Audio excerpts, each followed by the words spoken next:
வணக்கம். ஜோசப் விஜய் தமிழகத்தினுடைய முதல்வரா பதவி ஏற்றுட்டாரு.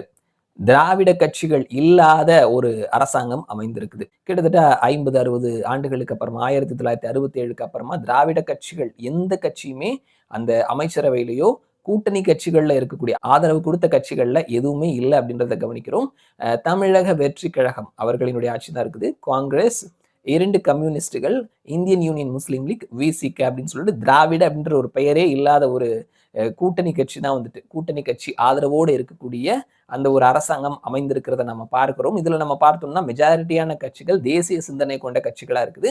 இந்தியன் யூனியன் முஸ்லீம் லீக் அது முஸ்லிம்களுக்கான ஒரு கட்சி அப்படின்னு சொன்னாலுமே அவர்கள் தேசிய அளவில் அரசியல் பண்ணிட்டு இருக்கக்கூடிய கட்சி. 2 கம்யூனிஸ்டுகள் அவர்களும் தேசிய அளவில் அரசியல் பண்ணிட்டு இருக்கக்கூடிய கட்சி. காங்கிரஸ் தேசிய அளவில் இருக்கக்கூடிய ஒரு பெரிய எதிர்கட்சியா இருக்குது. அண்ட் அடுத்தது விசிக ஒரு மாநில கட்சியா நமக்கு அறியப்பட்டாலும் அவர்கள் கர்நாடகா, மகாராஷ்டிரா இந்த மாதிரி பல மாநிலங்கள்ல எப்படி மாயாவதியினுடைய பகுஜன் சமாஜ் கட்சி, ஏஐஎம் அசாதுதீன் ஓவைசி இவருடைய கட்சி, இவர்கள் எல்லாரும் பல மாநிலங்கள்ல அந்த சமூக மக்களுக்காக போட்டியிடுவாங்க. அசாதுதீன் ஓவைசி எல்லாம் பார்த்தோம்னா எல்லா மாநிலங்களையுமே இஸ்லாமியர்களினுடைய வாய்ஸா நாங்க இருக்கிறோம் சொல்லிட்டு எல்லா தேர்தலையும் போட்டிடுறாரு. அதே மாதிரி தான் மாயாவதியும் இருந்தாங்க.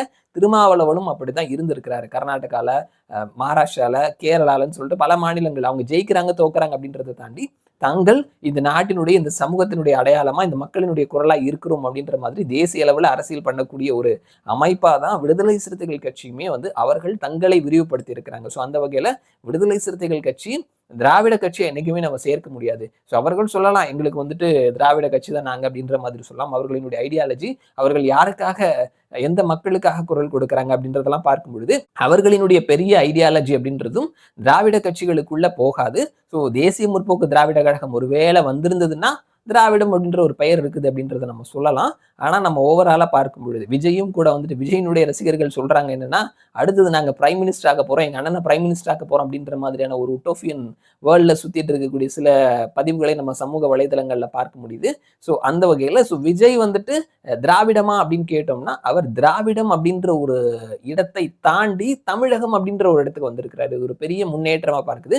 திராவிடம் திராவிடம் அப்படின்ற மாதிரி சொல்லிட்டு மொழி சம்பந்தமா அந்த ஆடக்கூடியவர்கள் வேறு மாநிலத்தை வேறு மொழியை சேர்ந்தவர்களா முன்னாடி இருந்தாங்க, அதனால அந்த ஒரு விஷயத்தை அப்படியே எடுத்துட்டு வராங்க அப்படின்ற பேச்சுக்கள் இருந்தாலும் திராவிடம் அப்படின்றது 4-5 மாநிலங்களை உள்ளடக்கியதுன்னு சொல்லியிருந்தாலும் மீதி இருக்கக்கூடிய எந்த மாநிலமும் அந்த ஒரு வார்த்தையை பிரயோகத்தை பயன்படுத்தாத பொழுது நமக்கான ஒரு அடையாளமா தமிழகம் அப்படின்ற மாதிரி இருக்கணும் அப்படின்றதுல விஜய் தமிழக வெற்றி கழகம் தட் இஸ் இது ஒரு மாநில பார்ட்டியா இருந்தாலும் திராவிடம் அப்படின்ற ஒரு ஐடியாலஜில இருந்து விலகி தமிழ் அப்படின்ற ஒரு ஐடியாலஜிக்குள்ள புகுந்திருக்குது. ஸோ அந்த வகையில திராவிடம் இல்லாத தமிழக அரசியல் வந்திருக்குதா, தேசியத்தை நோக்கி நகர்ந்திருக்குதா?